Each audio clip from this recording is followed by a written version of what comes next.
Amigos, el día de hoy vamos a practicar un ejercicio de aleatoriedad con los arcanos mayores. Esta pieza que tengo frente a mí se llama El último amor en Constantinopla. No solo significa un montonazo a nivel personal, porque este libro me lo regaló a quien yo considero uno de mis más grandes maestros de vida, que también fue un gran amor de mi vida y que me introdujo de una forma mucho más especial al quehacer del tarot, incluso antes que otros maestros que después conocí en libros y en personajes y en hombres y mujeres.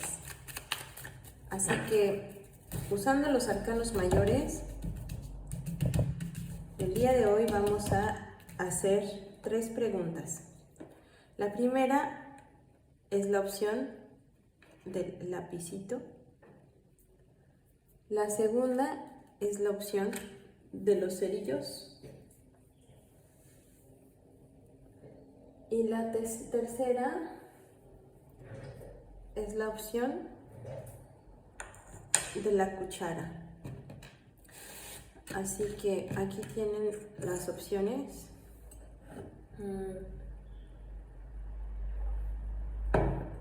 Elijan con sabiduría, pueden elegir una pregunta por opción. La dinámica es, porque este libro es fantástico, que cada arcano tiene su historia en este libro, pero a la vez que lo puedes leer por cualquier orden a través del tarot, también tiene una secuencia de eventos y se puede leer de forma ordenada. Entonces es un libro increíble de Milorad Pavic, uno de mis autores favoritos. Bien, vamos a elegir para la primera. Esta se me hace que es la cuchara, no sé por qué, así que la vamos a dejar aquí. Para la segunda, creo que quiero volver a hacerlo. Mira, aquí ya salió una. Ahora, creo que en esta quiere salir otra, entonces la vamos a poner así. Listo.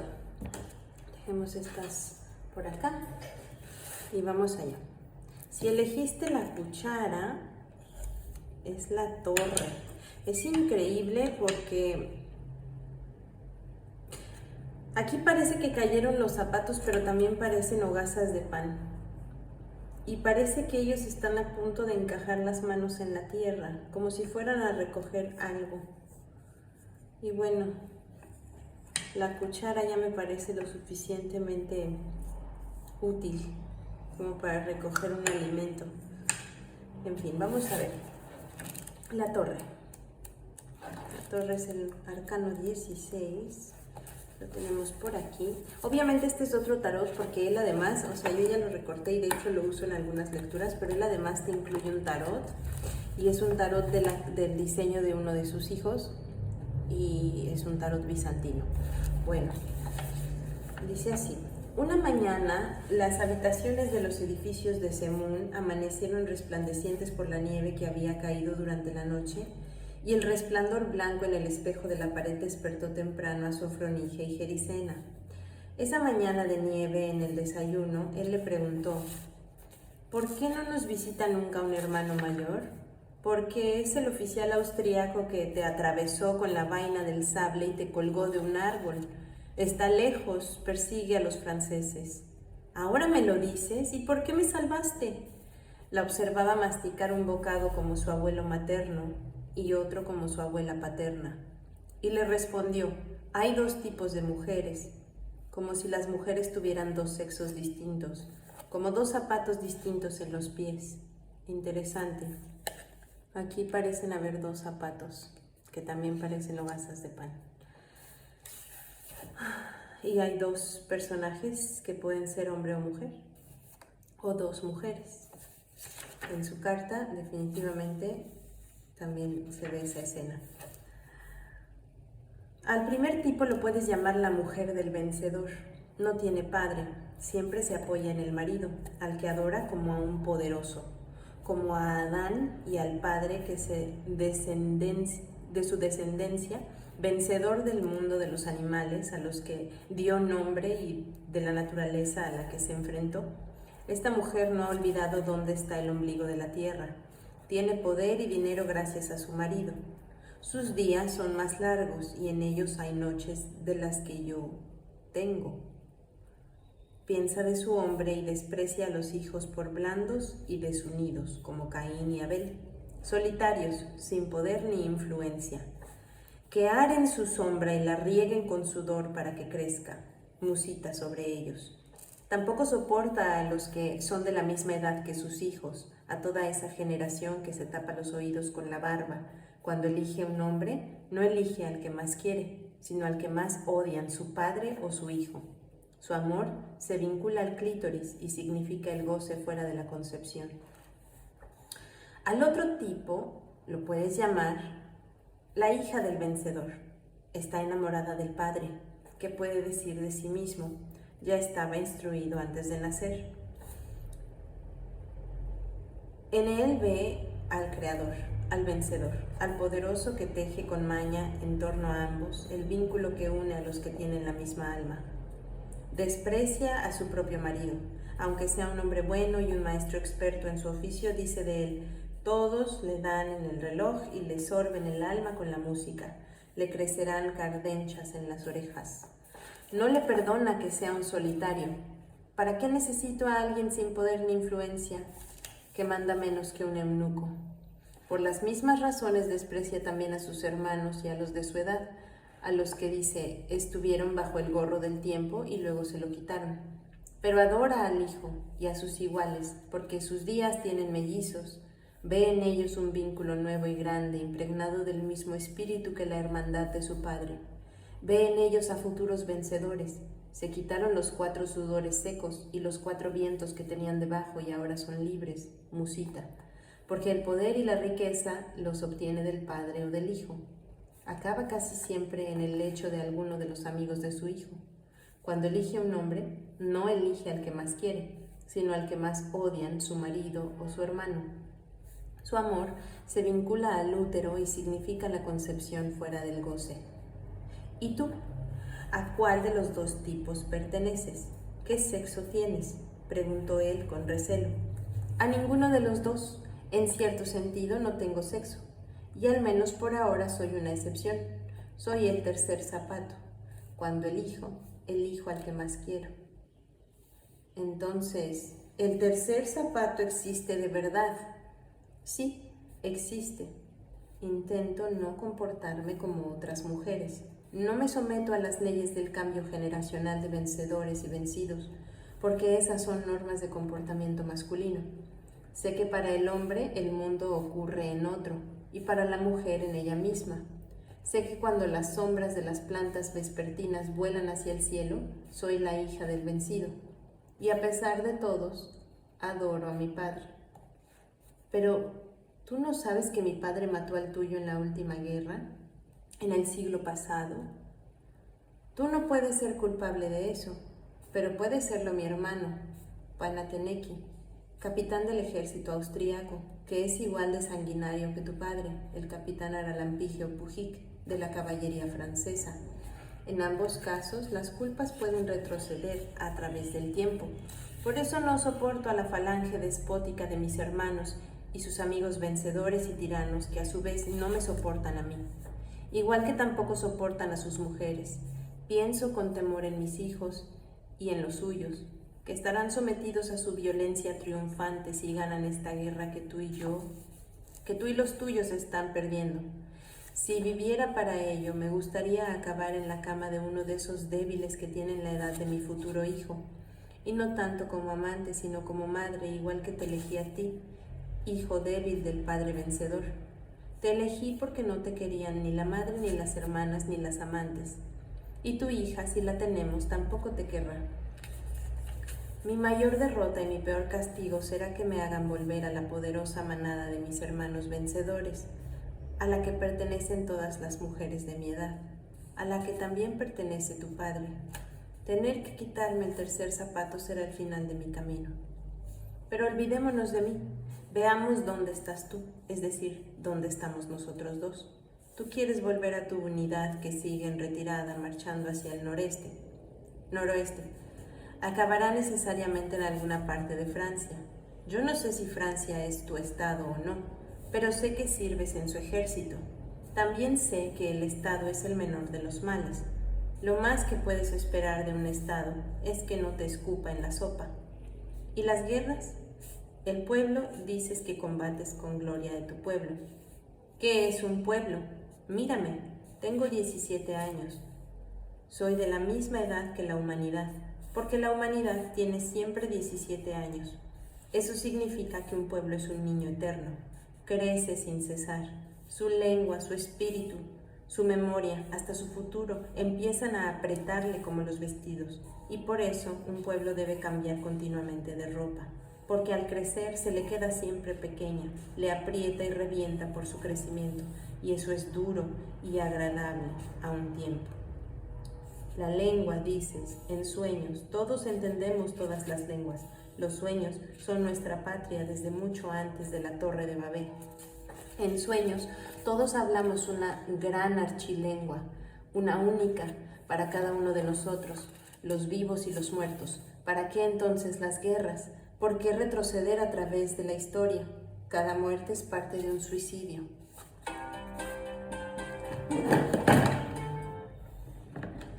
¿Me estás persuadiendo para que deje mi carrera militar? Exactamente. Quiero que lo dejes. Es el oficio de tu padre, no el tuyo.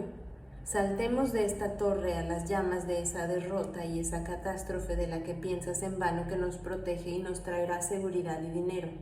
Empecemos desde el principio. ¿Sabes qué, alma mía? Aprendí algo en la guerra. En la unidad, quienes tenían mi edad e iban a morir antes eran más sabios y conocían mejor el mundo que los demás. Y por eso los reconocimos y supimos que los matarían pronto. Y ellos sabían que cada muerte se hace con una premeditación de 1000 años. Los otros, los que iban a morir después, eran más estúpidos.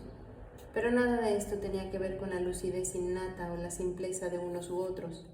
Así que hay dos casos. Nosotros pertenecemos al segundo. ¿Cómo es eso? Somos unos amantes felices, ¿no es verdad? Pero la felicidad atonta. La felicidad y la sabiduría no van juntas. Lo mismo que el cuerpo y el pensamiento no van juntos, porque solo el dolor es el pensamiento del cuerpo. En otras palabras, la gente feliz se vuelve necia. Solo cuando se cansan de su felicidad, los amantes, si lo son normalmente, pueden ser de nuevo sabios. Por eso, no decidamos todavía si voy a desceñirme del sable. Tus pasos son tus señores y tú eres su sirviente. Así hablaba esa mañana del invierno en Semún el joven y loco teniente Opujik de Trieste, sin darse cuenta de que el sable ya se le había desceñido. Bueno, vamos ahora a la número 2, opción número 2, con los fósforos de seguridad. Y la carta es el número 2, arcano de la sacerdotisa. Creo que este es mi capítulo favorito, por cierto. La papisa o sacerdotisa. Aquí sí hay, como pueden ver, una gran disonancia entre lo que vemos en una de las cartas y la otra. Son dos cartas completamente distintas, pero el arquetipo es el mismo. La papisa podía leer en las lágrimas de cualquier todo lo que había soñado. Había pasado toda su vida en Ulm y de joven no se había dedicado a la adivinación. Solía decir, ¿por qué iba a mirar un pedazo del tiempo a alguien solo para ver de qué está hecho? No me interesa lo que llevan los señores en sus relojes, ni qué hora tienen las señoras bajo el corsé. En el recodo de una calle, ahí va el cuento, decidió construir una casita. Cuando terminaron de cavar, los albañiles le pidieron sus cartas. Le dijeron que las barajase y que las santiguase y pusieron debajo de cada una de las 78 piedras de los cimientos de su casa una carta con el anverso hacia la tierra, sin mirar qué carta era. En esa casa la papisa soñó una noche uno de esos sueños que duran 2 veces más que la noche en la que se sueñan. La cama en la que estaba acostada tenía una bola de metal en cada uno de sus 4 postes. Se le acercaron un hombre y una mujer joven y hermosa. Le ataron el cuello con su propio cabello y luego ataron el cabello a las barras de detrás de la almohada. Después inclinaron la cama un poco para tensar el cabello. Le dijeron: ahora vamos a trasladar tu casa al cielo. Para hacerlo solo necesitamos una buena noche. Somos rápidos y fuertes. Si no protestas, si no gritas, te dejaremos en paz. Si gritas, verás tu casa en el cielo ahora mismo. Ni siquiera vamos a moverte de la cama. Gritó, y ellos levantaron un poco más la cama mientras tanto. Iban vaciando la casa, cargándola en el carro. Volvió a gritar, entonces inclinaron aún más la cama con ella encima, y allí se quedó colgada por su cabello hasta la mañana siguiente. Se despertó en su lecho, pero en un páramo. Durante la noche los ladrones habían robado la casa entera estando ella dentro, y se le habían llevado piedra a piedra, teja a teja. Nunca se encontró ni una ventana ni un picaporte. Lo único que había quedado era la cama con su baldaquín y sus postes, pero estaba apoyada casi vertical contra la pared de la casa vecina. Así que siguió acostada, medio ahogada por su propio cabello, mirando la tierra bajo sus pies. Después de esto no quiso levantar otra casa y prefirió vivir en la vecindad. Entretanto, los cimientos de la casa robada brotaron, con rosas blancas y rojas, y cipreses, girasoles, trigo, lirios y palmas, y en medio del jardín creció el árbol de la vida, y a su lado el árbol del conocimiento, y por todas partes habían guirnaldas y arcos de triunfo hechos de hojas de plantas. Desde entonces la papisa va contando que su casa está en el cielo, y tiene su cama como baldaquín, en el jardín donde lee las cartas. Allí la encontró también el teniente Opujic. Pasó entre 2 piedras marcadas, una negra y una blanca, y entró en el jardín. ¿Eres tú la papisa?, preguntó a la anciana que allí estaba. Soy la Virgen de la Luna, respondió. El teniente le pidió que le leyera las cartas, a él y a su padre al mismo tiempo. Ella le dijo que volviese aquella noche. Entonces colocó las cartas sobre la cama. Al descubrir la primera empezó a decir lo siguiente: tu padre pertenece a la orden de los hombres que guardan un fuerte vínculo entre sí. En los monasterios la llaman la orden de los solidarios. Son los monjes que viven en comunidad, comen juntos, rezan juntos y viven juntos. Aquí, fuera, donde vivimos nosotros, suelen ser los hombres que tienen poder y lideran las guerras. Tu padre es poderoso, tiene el sable en la mano y una guerra ganada bajo sus botas. Él y los suyos son también excelentes médicos, botánicos, cantantes, albañiles, viticultores, músicos y escritores. En cuanto a ti, siguió la papisa mirando todavía la carta, no pertenecerás a su círculo, al círculo de tu padre. Pobre hijo del vencedor, el mundo jamás llegará a ser tuyo, así es contigo también. Tu padre y sus hermanos te mantendrán siempre en el andador a ti y a los otros hijos suyos. Envejecerás en la cuna, sueñas con el hogar paterno, prefieres los íconos femeninos a los masculinos y llegarás a ser uno de los solitarios que viven de su pan y de su fuego. Comerás y dormirás solo. Espera un poco, dijo Sofronige, en la misma carta lees cosas muy distintas a mi padre y a mí. ¿Cómo es eso? Muy sencillo. Uno toma vino y le sienta bien, el otro toma el mismo y le hace daño. ¿Qué quieres? Sigue. La Virgen de la Luna descubrió una nueva carta y la leyó. Tu padre y los suyos se apoyarán entre sí como una familia grande y santa. Llevarán por los estados extranjeros su espíritu de hermandad al que todo está subordinado.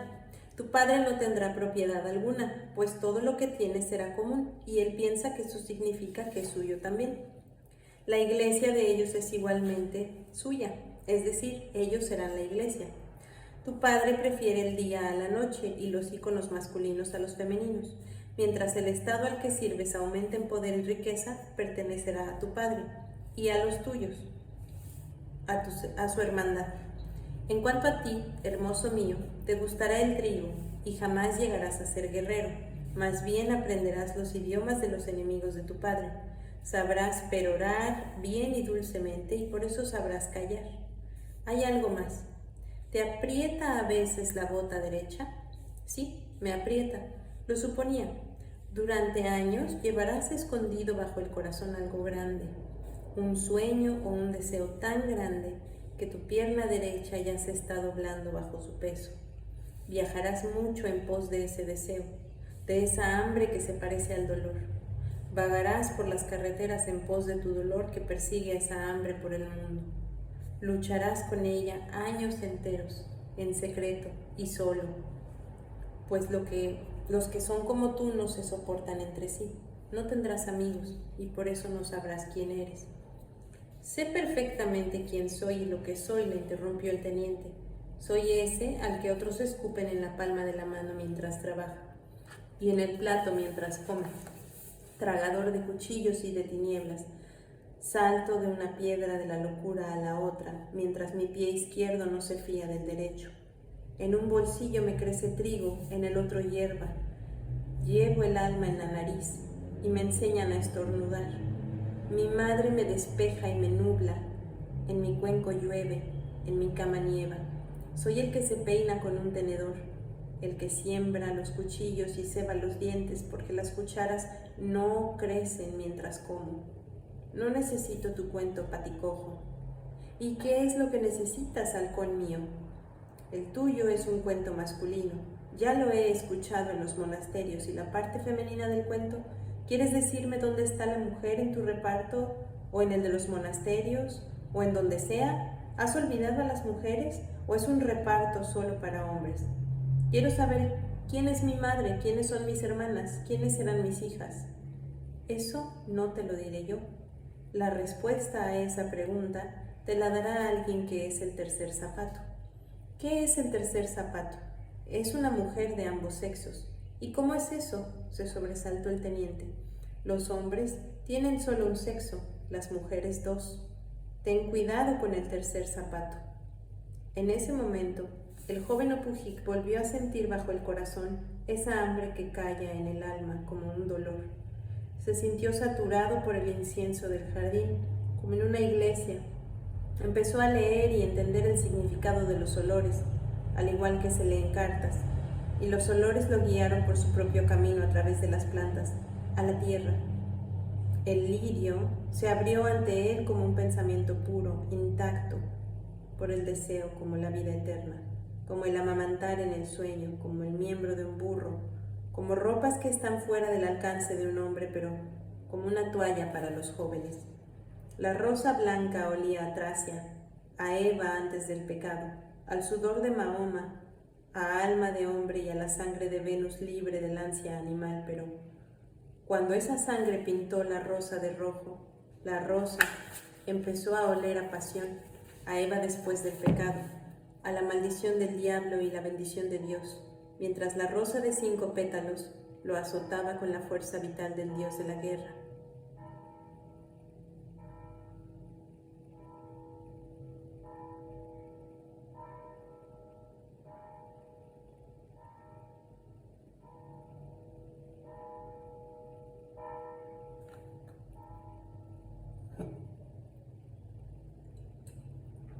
El ciprés susurraba, como el árbol santo de la diosa del amor, olía al paraíso y al monte Athos, al lumbre, al cetro de Zeus y a la flecha de amor, al fuego fragante, y a su raíz olía a plata, a oro y a bronce.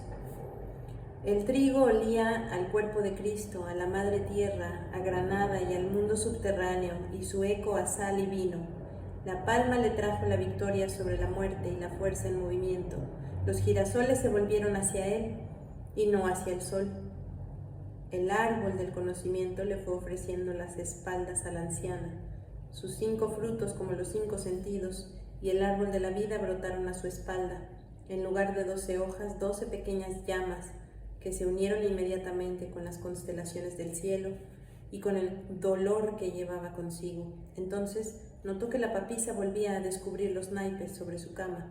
Primero el mago, luego el pontífice, después el 2 de bastos, el as de oros, el as de copas y la templanza. Tanto para el lirio, dijo, siguió dando la vuelta a las otras cartas, para la rosa blanca, el loco, para la roja, el mago, el pontífice y la reina de oros, para la rosa, de 5 pétalos, la muerte, para la palma de la papisa misma, para el ciprés y el trigo, la emperatriz, para el girasol, la reina de bastos y el sol, para los árboles del amor y del conocimiento, los amantes y el carro. ¿Eso quiere decir que las plantas empezaron a hablar el lenguaje de las cartas que estaban en los cimientos de tu casa robada?, preguntó el teniente. No, las cartas llevan 1000 años hablando el lenguaje de las plantas, en el que está escrito el destino humano. El tercer zapato es el que no pisa las plantas. Al amanecer, cuando salió del jardín, el teniente Sofronigio Pujic se sintió como si estuviera al borde de un precipicio. Una corneja ronca lo sobrevoló y peinó el viento con sus 2 alas negras. De repente sintió cómo se hacía doble su soledad. Luego se hizo un poco más grande. Se detuvo un momento y volvió de nuevo al número 2. En su soledad, alguien más estaba solo y concluyó que eso era una auténtica suerte para un hombre solitario.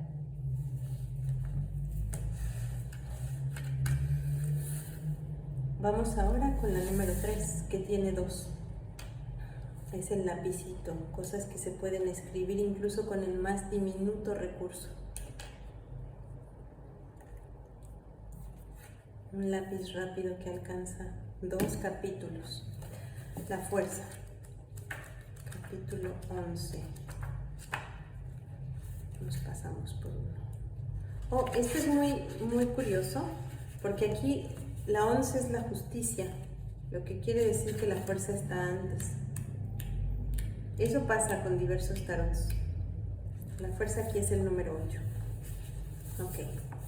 Y como pueden ver, tiene cierta similitud, ¿verdad? Lo que pasa es que el paisaje es más llano aún en esta carta porque se centra únicamente en el icono, pero aquí sí hay un paisaje de montañas. Ok.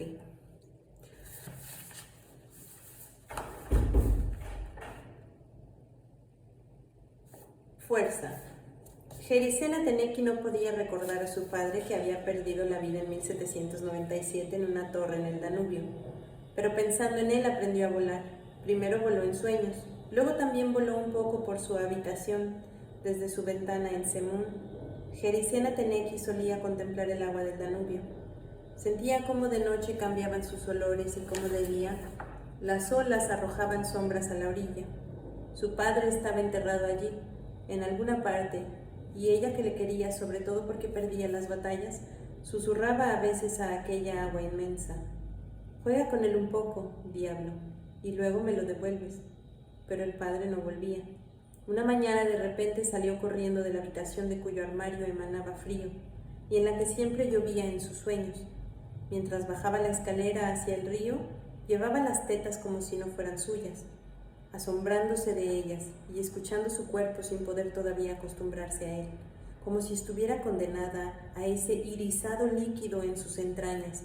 Sintió que tenía que poblar ese cuerpo, que estaba vacío, que ese vacío le dolía, que la juventud era el pecado y el castigo. Allí en los peldaños odiaba a su hermoso hermano mayor, el capitán del ejército austriaco, Panateneki, que acababa de volver de Trieste llevando sobre los hombros una indomable melena de león. Lo odiaba igual que le temían los demás a su alrededor, y abajo, ante los bazares del puerto, odiaba a su hermano menor, Macarige Teneki, que en la fundición familiar de campanas, antes de casarse, había hecho cerraduras y picaportes precisos como relojes. Y en esa misma fundición familiar, cuando se casó, empezó a fabricar con la misma perfección percutores y gatillos de fusil y mosquete para el ejército austríaco. Delante de la iglesia de San Nicolás, odiaba las estrechas y largas plantas de sus pies, de las que pensaba que eran feas, y al final del camino, al lado de la fuente, odiaba a la mujer de Macarige, que decía de ella, de Gerisena Teneki, que con esa, ni por las buenas ni por las malas. Durante un cierto tiempo los odios pugnaron en su interior como fuerzas opuestas. Lloró y eso le ayudó a desembarazarse de ellos. Ya sé qué es lo que voy a oponer a ese odio que hay dentro de mí, pensó en la orilla limpia y barrida como una habitación. Entró en el bazar y escogió algunas cosas. Deme ese pañuelo, un chibuquí, esta silla, un par de guantes y un anillo. Así no se compran las cosas, señorita Teneki, le aconsejó el vendedor. Tiene que decirme qué tipo de chibuquí quiere. Hay pipas para hombres y para mujeres, las de espuma de mar y las que no se apagan. También están las que se tallan para la mano, que las vaya a coger. Todavía no tengo la medida, respondió Jericena, y pensó que las lágrimas le traicionaban. Le pareció que en su rostro se podían ver pensamientos, y que en las lágrimas se podían leer lo que pensaba y todo lo que soñaba.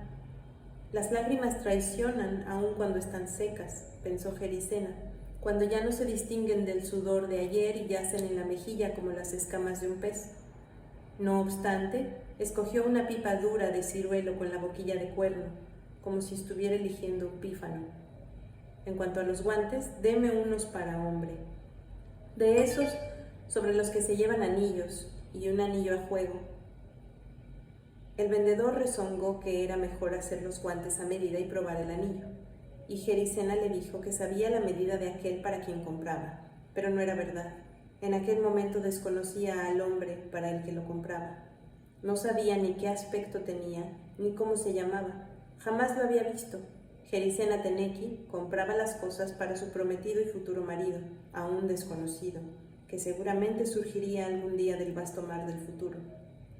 Del mar del futuro en el que desembocaba diariamente ese Danubio que corría a sus pies y a los de la ciudad. Compró todo en un abrir y cerrar de ojos, como si estuviera haciendo el ajuar, y en el momento en que pagaba el anillo, su cuerpo empezó de repente a oler a melocotones. Luego cogió de un mostrador de la escalera un par de zapatos diminutos de plata y seda, colgados de una cinta de oro. ¿Quiere venderme uno de estos zapatos?, le preguntó al vendedor. ¿Uno?, le preguntó a su vez el vendedor, sintiendo que la barba empezaba a crecerle rápidamente como a un muerto. ¿Quién compra solo un zapato, hija mía? Jericena Teneki hizo un gesto de disgusto con la mano, pagó el par de zapatos y al instante tiró uno a una zanja. El otro se lo colgó al cuello como un medallón. Así, con el zapato que brillaba entre sus pechos como una alhaja, volvió a casa. Por la noche, en cuanto le trajeron las cosas compradas, las colocó en la habitación y les puso nombres. Al anillo lo llamó Galgo, y solo entonces descubrió en él una inscripción. Acuérdate de mí, el anillo es la castidad que se renueva, estoy esperando tu dedo para desposarlo. Lo puso en su tercer zapato y se durmió. Cuando empezaron a dar las 12, en la iglesia vecina de San Nicolás, ella sintió en sueños cómo su cuerpo volvía a oler a melocotones y se asustó de ese olor. De hecho, a Jericena Teneki no le gustaba dormir, temía caerse en los sueños. Y ahora leeremos la luna.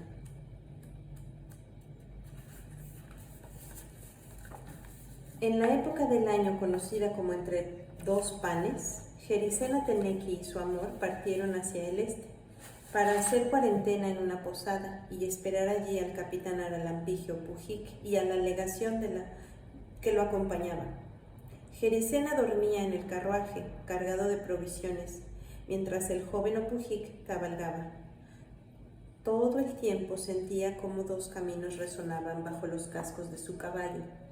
El camino de las legiones romanas en marcha hacia Oriente sonaba como una sombra audible debajo del camino que llevaba a Constantinopla.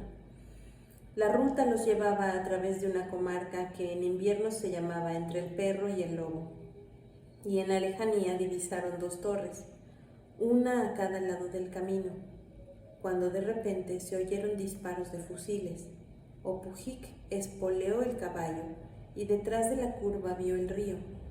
Olía a huevas y llevaba nueces, que aquel año abundaban tanto que rompían las ramas y llenaban las aguas de debajo con sus frutos y sus hojas. Junto al río había una posada enorme y carcomida, colgada como una araña del humo de su chimenea roja. Delante de ella, un grupo de viajeros disparaba contra algo en el agua.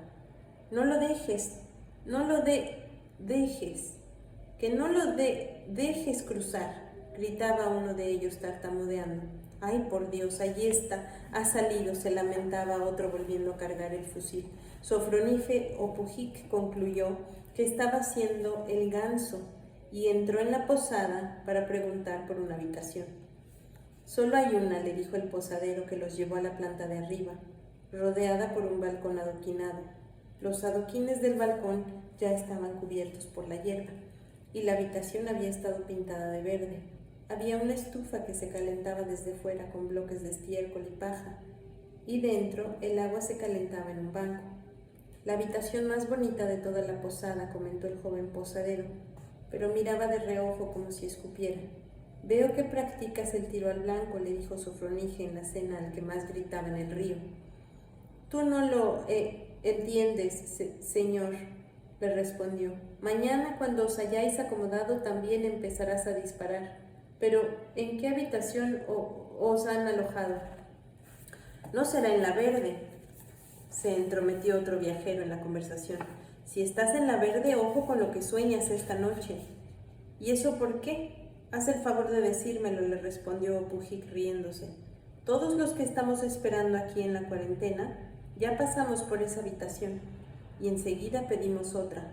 Todos los que pasaron la noche en esa habitación soñaron con lo mismo. ¿Con qué soñaron, si se puede saber? Siguió Sofronije, con un retintín jocoso a la voz. ¡Qué cabezota!, volvió a decir el tercero. Soñaron, querido amigo, con ese mismito que huele a nueces. Una mariposa de nácar le sostiene la trenza. El hombre lleva casaca y quiere matar a todos los que sueñan con él en esa habitación. A mí también intentó pegarme un sablazo, pero me desperté a tiempo. Algunos no lo consiguieron. ¿Y qué pasó con ellos? Tartamudean, le respondió el de la orilla. Por eso disparamos. ¿Contra qué disparan?, preguntó Jericena, riéndose también. Contra las cáscaras de nueces. Los espíritus malignos viajan en ellas por el agua desde Turquía hasta aquí. Un espíritu maligno no puede cruzar el agua, por eso usa una cáscara de nuez. Ayer uno soñó con él, el de la habitación verde, y le reconoció. Dice que tiene una fundición de campanas en Semún. Bah, brujas, que usan cáscaras de nuez como barquitos, y ustedes dispuestos a tener un embrujo. Están papando el viento. Los brujos se trasladan por el agua en cáscaras de huevo. Jericena se rió de todos ellos, pero por la mañana también amaneció pálida. Aquella noche ella y el joven Opujik se acostaron temprano. Estaba tendida a la luz verde de la luna y sentía cómo los olores del río se iban depositando uno sobre otro, lo más ligeros, encima de los más espesos. Primero el olor a alquitrán, agua y fango, luego a humo y por último, flotando en la superficie del río, las cepas de olor a tilo. Incluso la luz de la luna tenía 3 olores. Las 3 fases se mezclaban en ella aquella noche. La humedad del agua entraba por las ventanas y en alguna parte de la posada alguien empezó a tocar el clarinete. Tocaba suavemente la canción de los dos. Los recuerdos son el sudor del alma. Y Sofronije Opujik tomó un mechón de pelo de Jericena en la boca. Acostado, boca abajo, sorprendido de oír esa música en aquel sitio, sintió que él y ese terrible deseo envejecían en sus entrañas, que las noches lo llevaban a alguna parte del pasado, mientras los días tiraban de él en el sentido opuesto y el futuro se le aparecía en una forma de tinieblas que retrocedían lentamente a cada paso que daba. Se preocupó por Jericena sin razón aparente. Sintió el sabor del polvo debajo de la cama y de la podredumbre debajo de la posada. Oyó cómo los cangrejos salían a la orilla del río bajo la luz de la luna, y su olfato se hundía cada vez más en lo profundo, tropezando con los olores a plata húmeda y piedra quemada. Sintió cómo los gases subterráneos expulsaban el petróleo desde las entrañas de la tierra, cómo se sedimentaba el olor a plantas podridas, a sulfato y a agua ferruginosa caliente. Poco antes del amanecer, Jericena a su lado en el lecho gritó y lo despertó. «Esto es de locos. Yo también soñé con él», dijo. «¿Cómo supiste que era él?» En la trenza tenía aquella mariposa de nácar, en el cinturón llevaba un libro, creo que eran versos. ¿Y por qué no te atacó? No lo hizo. Al verme se llevó un susto de muerte. En aquel momento, un fusil volvió a disparar fuera. Opujik se levantó, miró por encima de la barandilla del balcón y se quedó de piedra. Los viajeros de la posada estaban disparando directamente contra su padre. Es él, lo reconozco, tiene la mariposa de nácar en el pelo, gritó Jericena, a lo que Sofronije respondió bruscamente. Calla, es mi padre y esos zoquetes lo quieren matar. Y cogió el fusil, pero el capitán Aralampigio Opujik no necesitó ayuda. En un abrir y cerrar de ojos, sus jinetes desarmaron a los viajeros. Dieron una bofetada al tartamudo que le había disparado con lo que dejó de tartamudear, y condujeron el suntuoso carruaje del emisario francés al jardín de la posada. Estaba cubierto con un dedo de oro y 2 de barro. Cuando abrieron la portezuela y bajaron el estribo, apareció primero una bota morada y luego de un salto descendió un muchacho con casaca azul ceñida con un velo de seda. De él dijeron en voz baja que era el embajador de Su Alteza Imperial Napoleón, que iba en misión a Constantinopla.